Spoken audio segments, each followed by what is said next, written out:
Americans. I am Frank Harris III, and I have the pleasure of co-directing the Minority Male Community College Collaborative with my colleague, Dr. J. Luke Wood.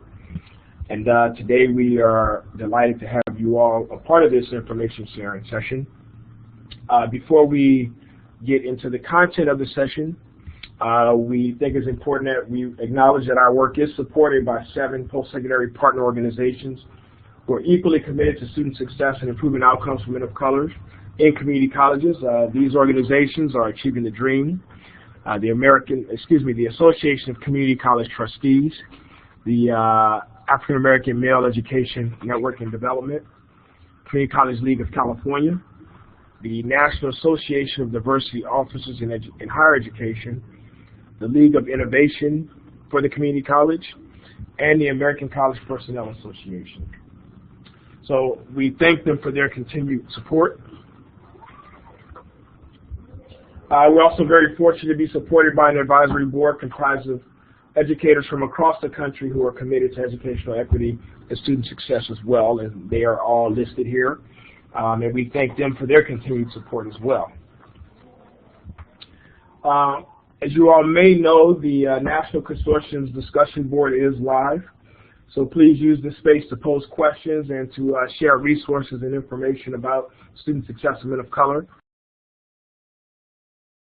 If you need access information, please email us at m2c3@sdsu.edu for access. And as a reminder, be sure to take a look at the week-long professional development course that we've been running since August that focuses on teaching men of color in community colleges. We've gotten outstanding feedback from those who participated in this course. It's been very positive, and we have options for participation as an individual, a group, or as an institution. So take a look at that information. You can visit www.coralearning.org, which is presented here on the slide, if you'd like more information about that opportunity.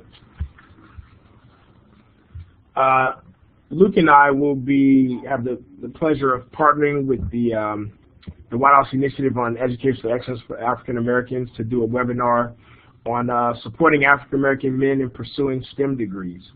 So we'll also be joined by a colleague, Dr. Marvin D. Carr, who's a policy advisor for the White House Office for Science and Technology Policy. So we've sent some information out about that opportunity via email, and it's also posted on our website. So take a look at that if that's some content that you may be interested in. We also have a doctoral program here at SDSU that focuses on a lot of the issues that we discuss in our work at M2C3, issues pertaining to educational equity and student success. So if that's something that you're interested in, visit the SDSU Community College Leadership Doctoral Program website for details as well.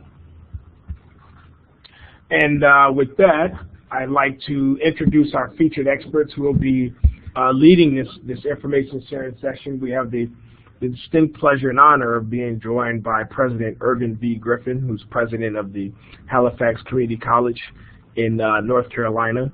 Also joining President Griffin will be Daniel J. Levette, who's the director of Title III programs and special assistant to Halifax Community, special assistant to the president at Halifax.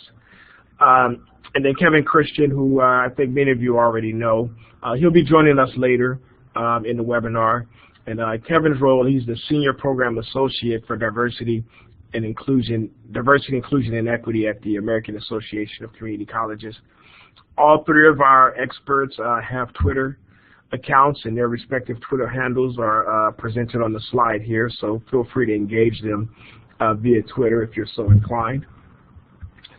And also in regard to Twitter, as we often ask you to do on our webinars, be sure to share any thoughts or reflections that you have throughout the webinar. We'd ask that you do 2 things for us in doing so. Please use the hashtag M2C3. And if you are comfortable taking pictures of you and your colleagues participating in this webinar and posting them via Twitter, we would love it if you could do that as well.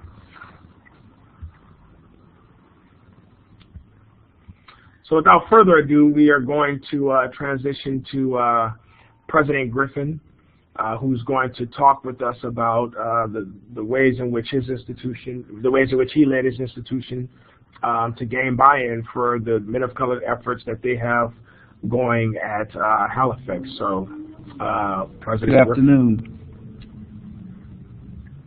Am I on? Good afternoon. I want to go over a number of things, and I'll try to move expeditiously through them. Let me tell you a little bit about Halifax Community College. We are one of 58 community colleges here in North Carolina. We're a predominantly black institution. We have between about 1,400 undergraduates, and we do about 7,000 in continuing education courses. Our program is called the Pride of Halifax Male Mentoring Program. We've had it since 2006. We've had a real robust program through having grants through the predominantly black institution program. We have 150 official men in the program, but we probably have more than that because we turn down none of the people who may apply, regardless whether they're male, female, or otherwise. They all can participate in the program activities, and you'll have a list of the recognitions that you can read later. Let me get to my presentation. When I first came here about 9 years ago, December the 1st, I had to do an environmental scan, and the first thing that I had to do was look at the service region. And we were a majority minority service district that never had a president of color. If you'll see, our district is have very high poverty rates. We have 3 school systems. The political climate was in transition. We have 3 school systems. Maybe they have 5,000 to 6,000 students among all 3, but none want to come together as a unified district. So we had some things going on there. As the first president of color here at the institution, there was a lot of expectation, and there still is a lot of expectations from constituents who were internal and external. The board wanted me to provide leadership and direction to meet the needs of all constituents. In addition, one of the things that they wanted me to do was to work in the community as a leader and be a role model for all students who are here. One of the issues we had was developing board relationships and constituent trust. The former president had been fired. We had a number of newspapers that had camped out at our place for a number of months, so I had to respond to a divided board, and of course the divided board means a dividing community. Spent much of my first 2 years meeting with all groups, responding to questions as openly and with honesty, and telling them exactly what we could and could not do. And from that time, we have been working to maintain open communications with all constituent groups. If you'll look at this, is my final question in my presidential interview. They asked me what programs, at least the chairman of the board asked, what programs and activities will you implement to increase minority male participation in the higher education system in our service region? I think the participation, we may have had 100, 150. I think we may have 300 to 395 now. But this was, the Minority Male Initiative was in response to this question. I knew that I had a champion for the program, and this was the genesis for the current program that we have started here at Halifax Community College. From that program, I wanted to make sure that we developed minority male students holistically and deal with the many stereotypes many of them faced. I just didn't want them to be good students. I wanted them also to be good leaders, be part of the fabric of the institution, work outside in jobs when we could place them, and also be a part of the community here at Halifax Community College. We had to deal with some stereotypes. I wrote it. Internal and external groups had watched too many rap videos and negative reports about minority males, and many of them said they were reluctant, apprehensive, and some have said they might be afraid to approach these students. So we had a lot of stereotypes to deal with. Wanted to make sure that the program was not my program, it was not Dan's program, it was one that the institution could embrace. Being in community college education for a number of years, I knew that it was not going to work out all at once.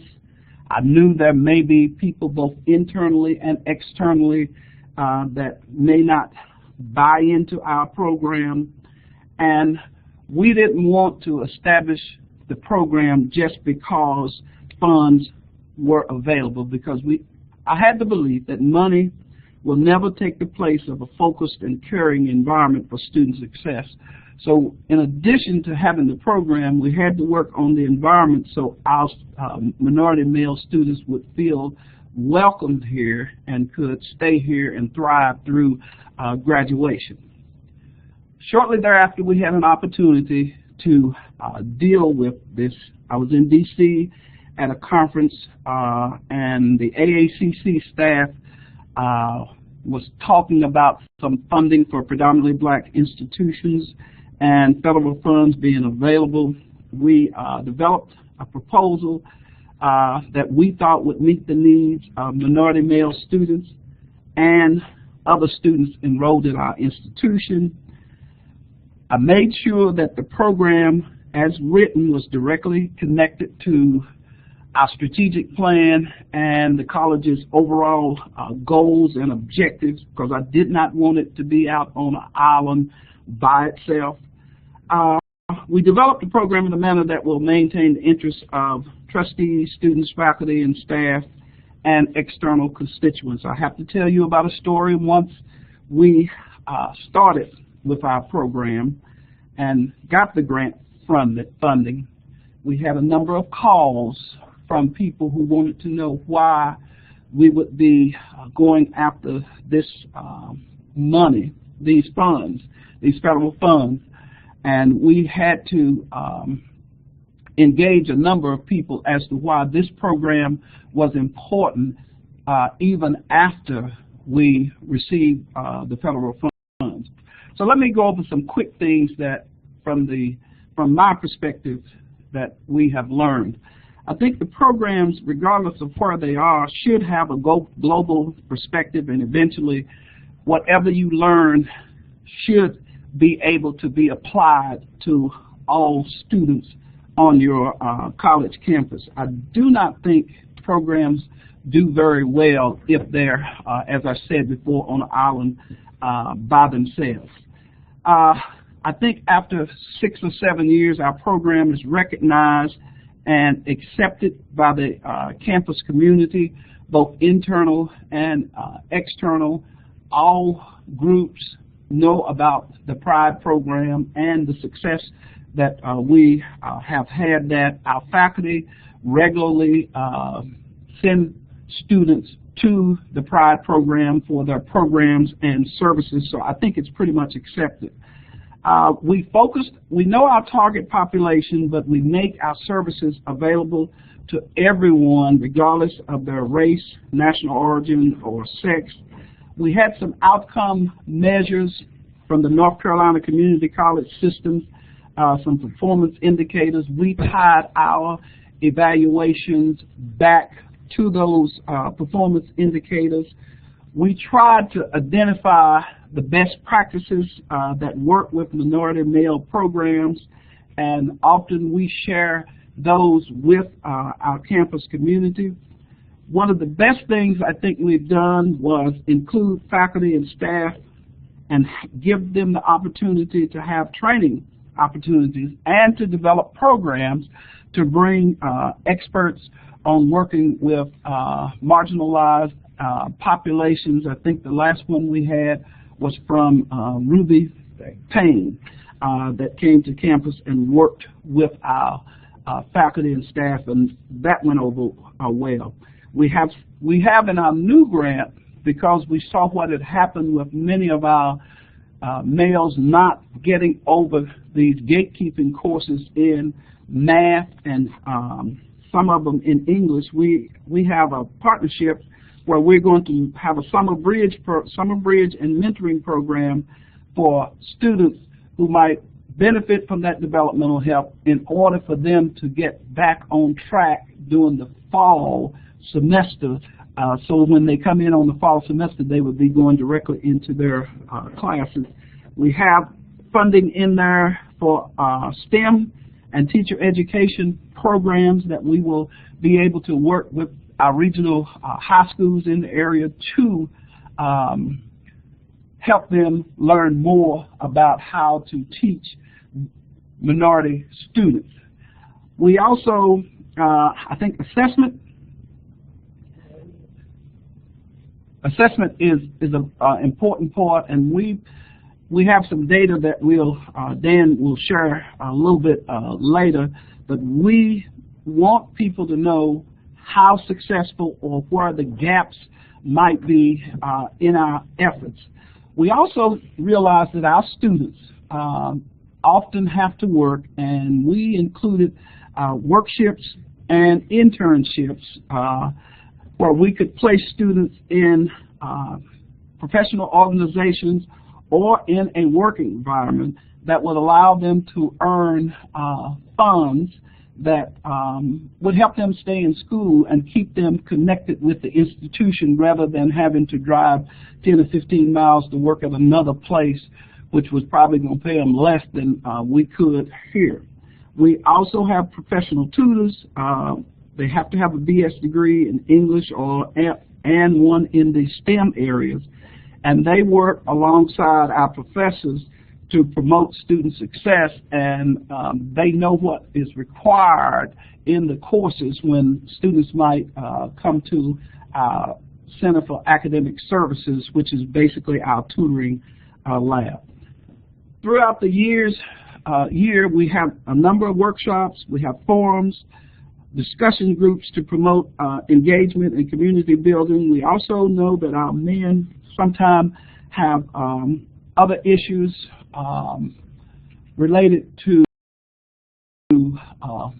I'll say, life, and so we established the MORE program, which was minimizing obstacles to reduce empowerment, and it worked out well. We brought in a clinical psychologist who led those discussions, and the discussions were very, very discreet and with a group in a group setting, and they rated it very, very highly. So we knew that it had to be more than just academics for our men to be successful, because life has a way sometimes of getting in the way of academic endeavors. We also have an annual men-to-men summit. I think we've had that for the last 8-9 years, and we try to at that time honor different men in our community, celebrate the achievement from our students from the middle schools all the way through the high schools. So that has been very successful. We also make sure that our students work in community service projects. Dan is president of the Rotary Club this year, so we are involved with that. We're also involved with the Chamber of Commerce. They work with many of the activities so people can get to know them outside of the stereotypical things that they might think about our students.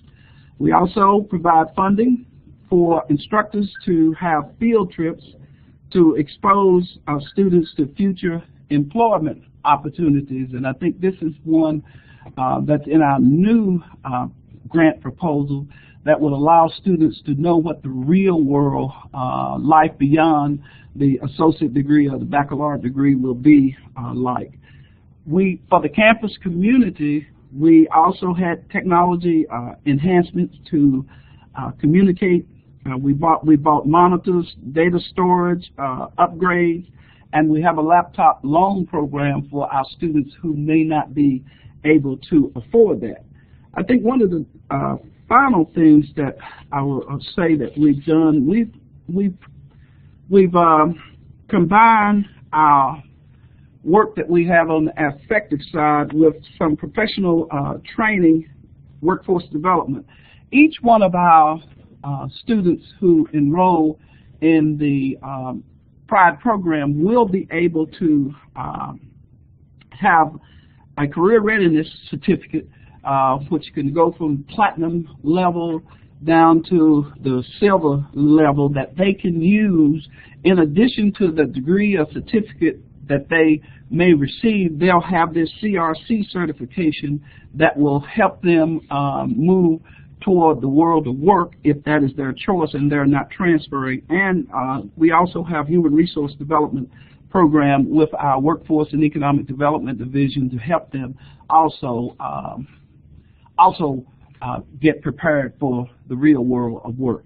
So my final observations would be what you need to do to get institutional buy-in is to constantly scan the environment for changes in the culture. And just because people support your program now, don't assume that anyone will continue to support the program in the future. In North Carolina, in the community college system, we had a minority male mentoring program, and when I first got here, I think our grant was $30,000 to $35,000 to help us get started. That, with the change in the political environment, is down to maybe $15,000, and you may have it spread out at programs all over the system that may not have the number of people that really need the program. In other words, the funding has dried up because our champion that was there is no longer there. Number two, you have to update everyone, and you need some success stories of the participants, what they are doing, and through social and print media. So you need to have a good relationship with your institutional advancement office or your media office so you can get those stories out there. One of the things we try to do, we have an induction every fall or spring semester. We induct people into the Pride of Halifax. We invite our key supporters. We invite the newspaper people to come and view this induction, and this helps us carry out, I think, our program to another level, and our students tend to like it a lot. They even wrote much of what we use for the induction ceremony. If at all possible, I would recommend that you at least talk to your President's Council, all the vice presidents, the dean, or that group to get your program and your data before them so they'll know about the outcomes. And if your president is really interested, and if you have good data, I know he will be, you may get a chance to bring your program before the trustees, because every month we have a data presentation for our trustees, and the PRIDE program has done that every year, which is very well because the newspaper also reports. And the final thing I want to say is that this is hard work. This sometimes may wear on your psyche, but don't get weary in your quest to serve students and your community. I hope all of you have somebody that you could confide in. I hope you have a mentor that you can talk with and help you recharge your batteries when needed. So basically, that is my advice about what, and from an executive perspective, gaining institutional buy-in in men of color efforts from what we've done here from the Pride of Halifax Community College Male Mentoring and Leadership Program. All right, thank you, President Griffin, for wonderful advice and insights. What we're going to do now is we're going to enable the chat. So we're going to encourage participants to go ahead and type questions that you have that you'd like our experts here to respond to. So the chat should be enabled. You should be able to go ahead and begin typing questions now.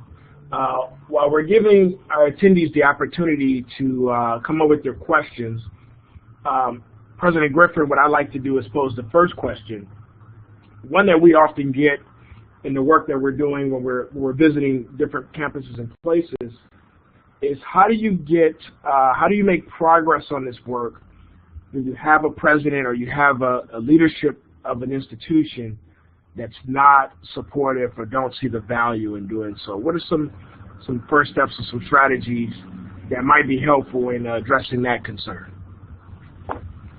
Well, I think all of us as presidents, we like to talk with our students. I'm sure all presidents should have, I have at least once a semester, a chance to talk with students for them to bring any concerns that they may have concerning the institution. I do it without any of the vice presidents or other administrators. They can come, but they can't respond to anything because I want to hear what the students would have to say. I think we do a newsletter. We do a newsletter. We've done newsletters to get that out. I think the key is you may have to make your way slowly but surely, and if you are making progress with the retention and you can show where students are thriving through the help of your program and ultimately graduating, and look at the numbers that may have been in your base year and how long has your program been here, and if you can connect that together where they're graduating. And we did a survey of satisfaction, I think it was student satisfaction, and a lot of our students, I think it was about 90+%, said they felt a lot better about being in this environment since they knew that they had a learning coach that they could go to for any of their issues. As a matter of fact, we in the North Carolina system now all are required to have learning coaches. So I think presidents are like anybody else. You have a lot of things that may be on your mind, but if there are things that get your attention, especially with student performance outcomes, because we can talk about how warm and wonderful everything is, but everybody wants outcomes now, and if we can have those, I think that may help you somewhat get the attention and hold the attention of your president.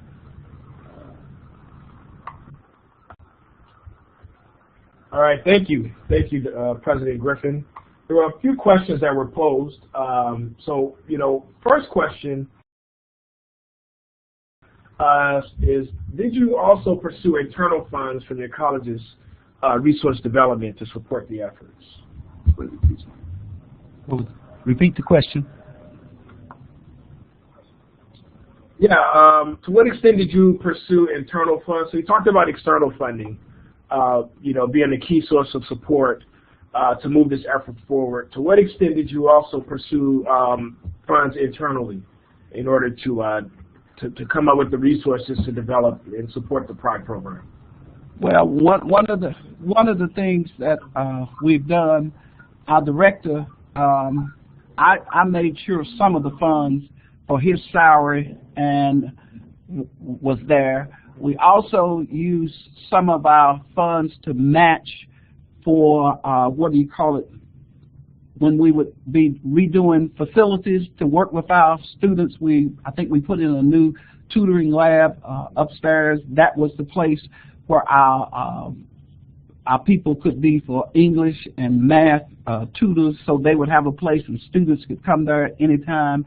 So I used some of the funding that I had here at the institution. I also reassigned some people to work directly with the program. Also, some of the counselors worked with the PRIDE program, and we had a lot of, we had about 8 or 9 that I can remember, faculty who themselves said they wanted to be mentors in our program on a regular basis before we were able to get our learning coaches on board.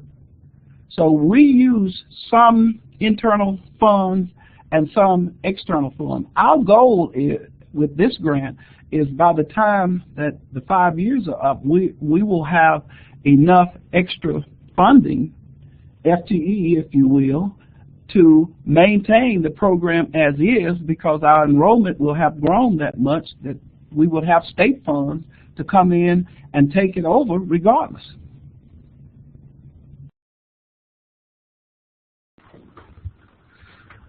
Thank you, President. Our next question is, to what extent has your Board of Trustees supported you in this effort? Well, I suppose that it wasn't too clear, but this came from my final question when I was interviewing for the presidency at Halifax Community College. The chairman of the board asked what types of activities and services would we provide to enhance the participation of minority male students in the educational process here at Halifax Community College. And I suppose that came about because of, I remember my first graduation. I can't remember over 4 minority male students receiving associate degrees. And so that was probably a turning point. We had a lot of people getting degrees, but they were not any of our male students. And as far as certificates and diplomas, I cannot remember that being the case either. So my board has been totally behind this project and often ask if a student is a member of the PRIDE program when they meet students on the campus. So I think they're all in with this, with our PRIDE program and the things that we're trying to do.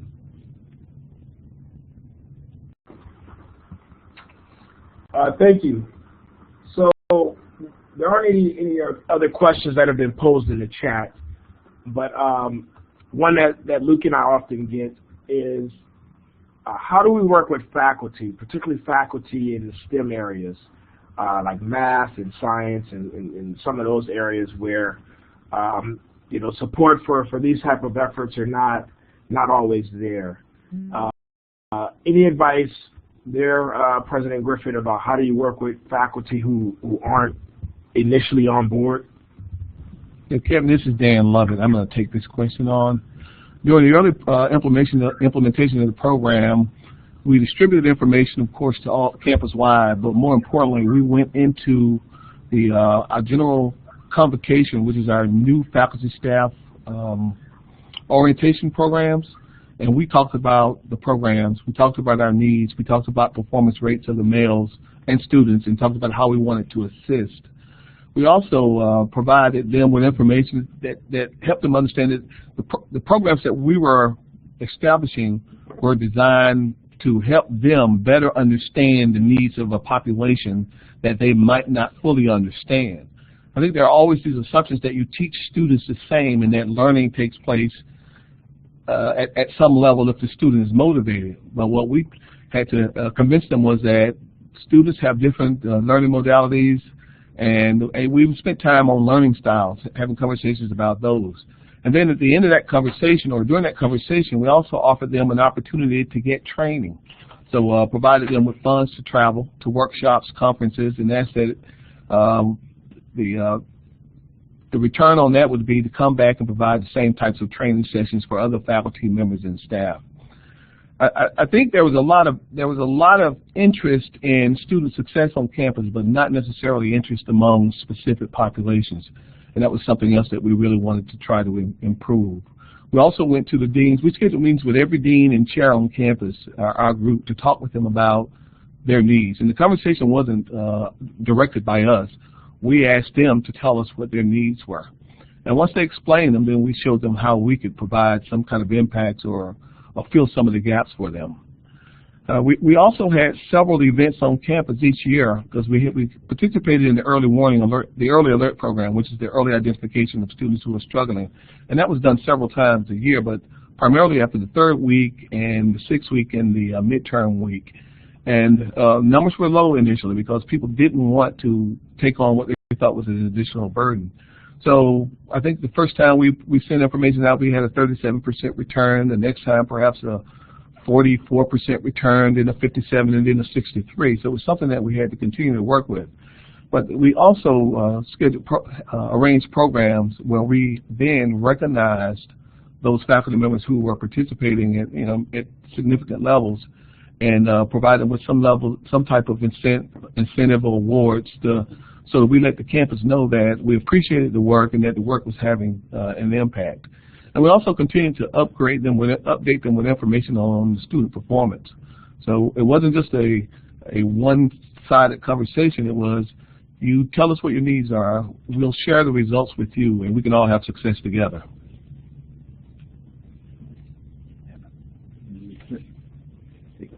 Oh, and the last thing is, we also offer them opportunities to upgrade certain types of equipment. One of the things we're doing for this year, even, we're going to offer faculty who will assist us a laptop. We were able to get some additional laptops in to assist them, and while it might not be a big incentive on some campuses, it can be a pretty big one here. But we help them upgrade equipment that would also help them improve their teaching and learning styles. The science areas, we bought more microscopes, refrigeration units. We bought some more modules that they use to teach. These were these, I can't remember, kind of figurine types, but they will help you dissect the body. And it was more colorful and a little bit more sophisticated than we had used. So there are a number of things that we can do, but those are some of the ones that we were involved in.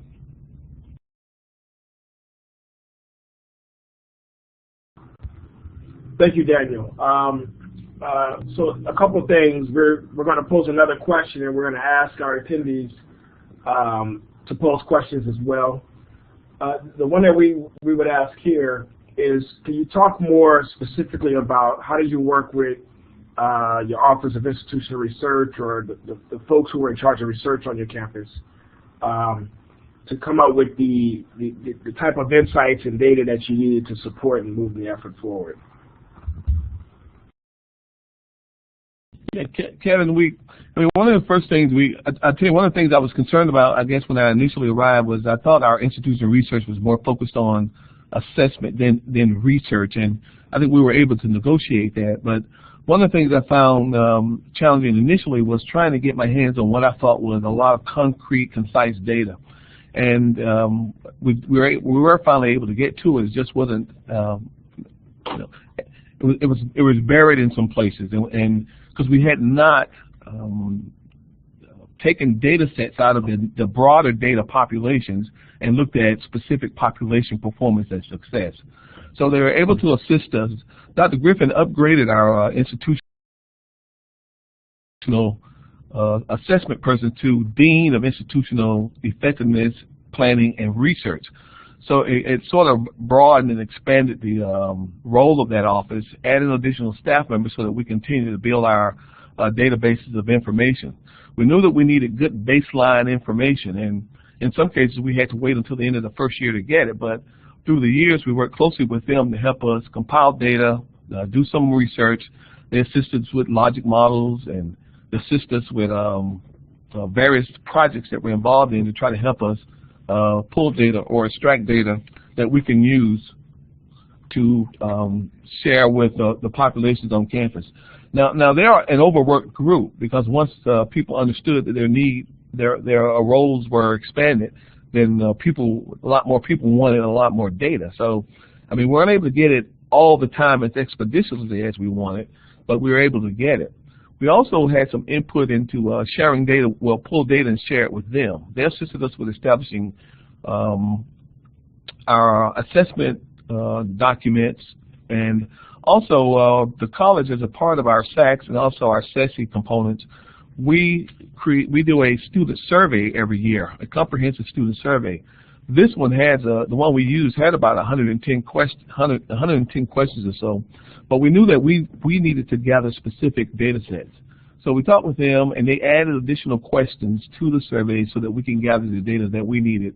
And most of this data is still fed back to one of several sources, either within our program so that we continue to expand it, grow it, and strengthen it, to the campus at large so that they understand that, you know, the program is not just one that's has a title, but one that has demonstrated effectiveness.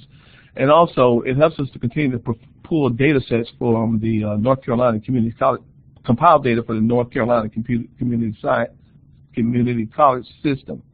You know, we attended, Dr. Griffin and I and some of our students attended a workshop about 3 weeks ago, and they distributed information on minority students in general performance among the 58 community colleges. And as we looked through the data, we were really proud because we found that we were probably within the top 8 or 10 schools in terms of our graduation rates for minorities. We were at, I mean, the numbers might not mean much to this population, but we were at about a 32% number on our campus. When we looked at other schools that we thought were our competitors or are much farther ahead than we were, there were some who had graduation numbers of about 8% and 7% and 9%. So ranking in the top 8 of those really gave us some confidence and helped us validate we were doing the right thing in making progress. Thank you, Daniel. We had an email we had a question that was sent to us via email, wanting to know more specific information about the MORE program, and specifically how are you addressing the psychological challenges and needs of African American men. Did you hire a therapist, mental health counselor to have sessions with these students? Yes. Now, and I can't accept any credit for this. All I know is that we were looking at our student profiles and academic performance and attrition and retention rates, and discovered that when we compared the attrition rate to student performance, that was disparity, which for us meant students were performing well, but they were leaving college. So Dr. Griffin mentioned sort of a wellness component, that we needed something to really talk to students, get more involved. Well, we have our learning coaches who are involved in discussions with them and some counseling, but we didn't have anybody who can deal with what the MORE program became a program that dealt with deep environmental and personal stressors. And this meant that you had personal challenges or there were environmental challenges. For the personal, it could be anything as simple as transportation or as complicated as inappropriate kind of behaviors occurring in their homes. And for the environmental stressors, they were things that they felt were simply out of their control. The MORE program brought in a clinician to work with them. They worked with them in a group setting of about 32 males initially, but every student also had personal counseling sessions with the clinicians. And we also had another person who worked with him who really dealt with sort of the manhood and personal respect and personal self-concept and self-confidence to deal with those kind of discussions. But the MORE program stands for minimizing obstacles that reduce empowerment, and it grew out of a different rap session that we had initially, which was a very basic one, was just a general rap. So that person met with them. The rap was just simply releasing any pressure, so that was a more generalized one. 2 instruments the clinicians used was, one was the internal locus of control to determine if they felt that they were in control of their destinies or others. And then we used a problem-solving inventory to help them understand that determine whether they knew how to solve their problems once they were exposed to them, and whether they use appropriate types of strategies to try to solve their problems.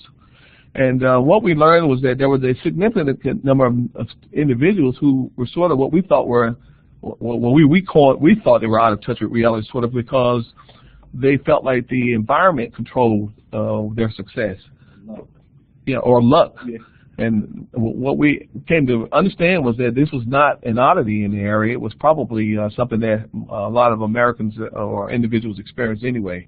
They feel like their luck or something bad happens to them because the environment allows it to happen versus having self-control of that. So there was a performance report done afterwards. We talked with the guys. We had a closing ceremony. We awarded certificates and plaques to students who had performed well. And performance was related to their academic performance over the period of the semester also.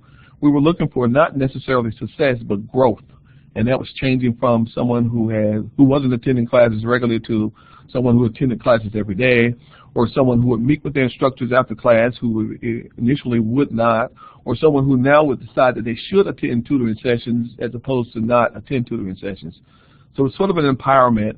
And there's a young lady, last name Xanthros, who has some research on that, which we use as sort of the background for those discussions, for that research.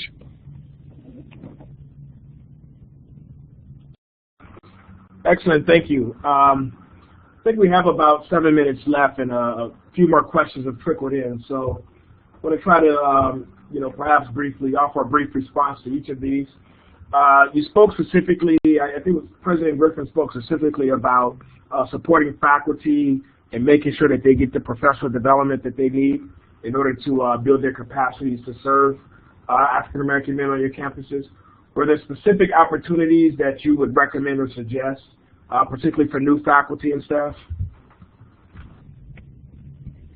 I would think that one of the things that we did, we brought in from the Ruby Payne group, and we provided the book and the consultant, and we spent a whole day just talking about how do we work with students who come from different backgrounds.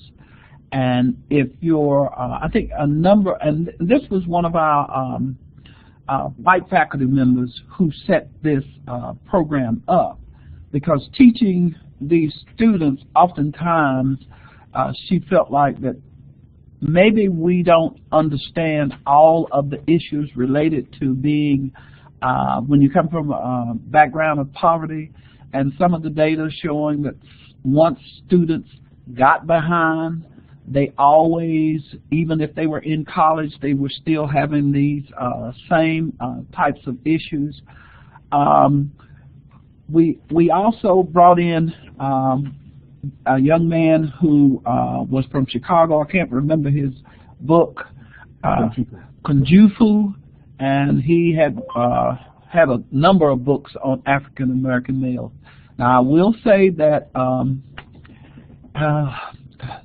if you bring him in, you better prepare your president for that, because he can be very straightforward, and he has some ideas which he thinks are very are right, but he doesn't always say them in the way that I would say them. But I thought he did a good, because he startled a lot of people into understanding that what you do every day may not be good enough to help the students that you have be successful. We gave copies of his book to all the faculty and staff, and that worked out rather well. We also have what we call a data day, and doing the data day, that's doing our faculty and staff training. Our faculty and staff have the opportunity to present data on student success and things that we have. And I think that has helped us when we passed our last strategic plan for 3 years. the board made sure that all of our decisions was based on the data. It would be a data-driven system. I know it's a great idea. I know it's something that looks really good, but does the data back up our making this investment in this program? And I think that's changed our thinking from just having something that maybe feel good, maybe they look real good, maybe they know how to wear their bow tie, as I often tell Dan.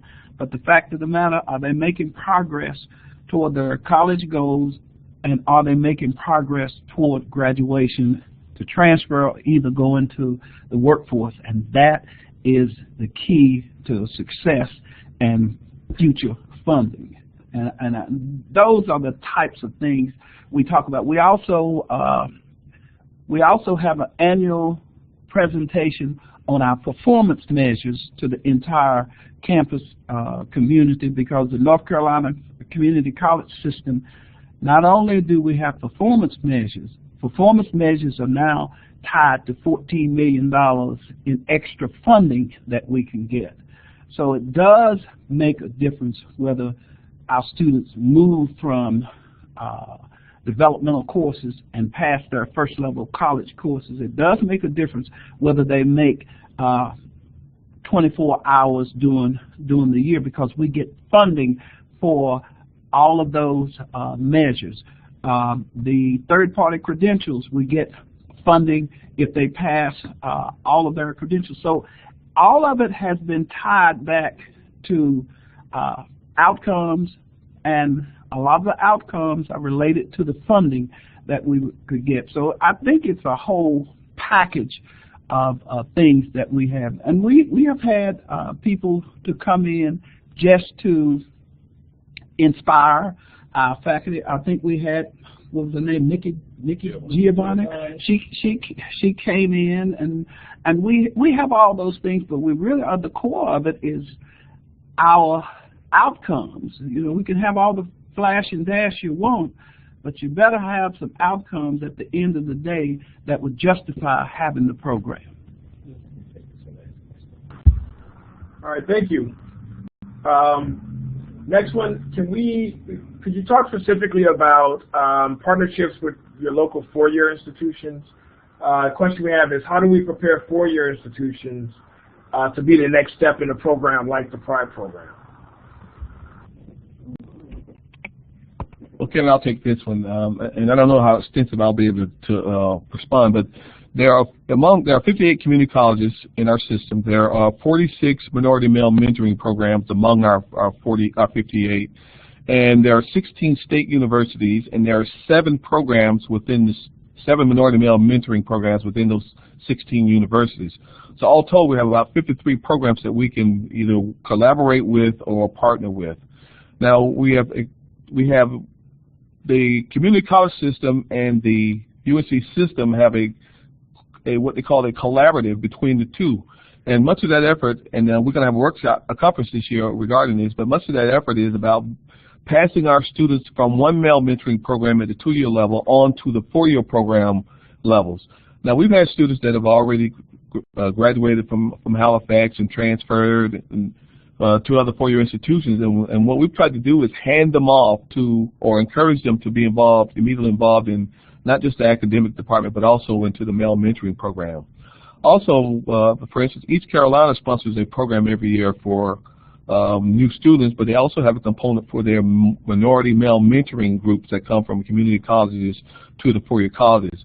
But in terms of creating a model, I think we're moving in the right direction, because we bring the 4 years and the 2 years together in our sessions, in the community college 4-year institution sessions together, and it's a 2-day conference, and we talk about how to create the, pipeline for the transfer of students, so that we're dealing with academic components, but also dealing with this other enrichment component and self-concept building component and male mentoring component, all in a sort of one endeavor. All the work isn't done, but the work is occurring. And we also work closely with our student support services group. I know one individual who was with us. Remember Andre? Andre was a student who started at the lowest level here. Remember Andre? And Andre went through all of our developmental courses, graduated from Halifax, and one of the unique things that they did, because he belonged to Pride and Student Support Services, when he went to East Carolina University, the people in the Student Support Services took him on a trip to East Carolina, introduced him to the Student Support Services personnel there. He signed up for that program, and that allowed him to have some place to go when he got to that big university to get all of his questions answered. And Andre graduated in computer technology, computer science, and he's working in the Research Triangle Park down in Durham, North Carolina right now. So he's one of our best success stories, who started at the lowest level, but he's a researcher with IBM. I think he's with IBM right now in RTP. All right, thank you. I know we're past time, but we did get one question that I think might be worth answering if we could answer it briefly. From a colleague who's at a campus that's in the middle of a search for a president, wanting to know what are the things that they can be doing now so that when a new president comes on board, they have a solid strategy in place to move an effort like this forward.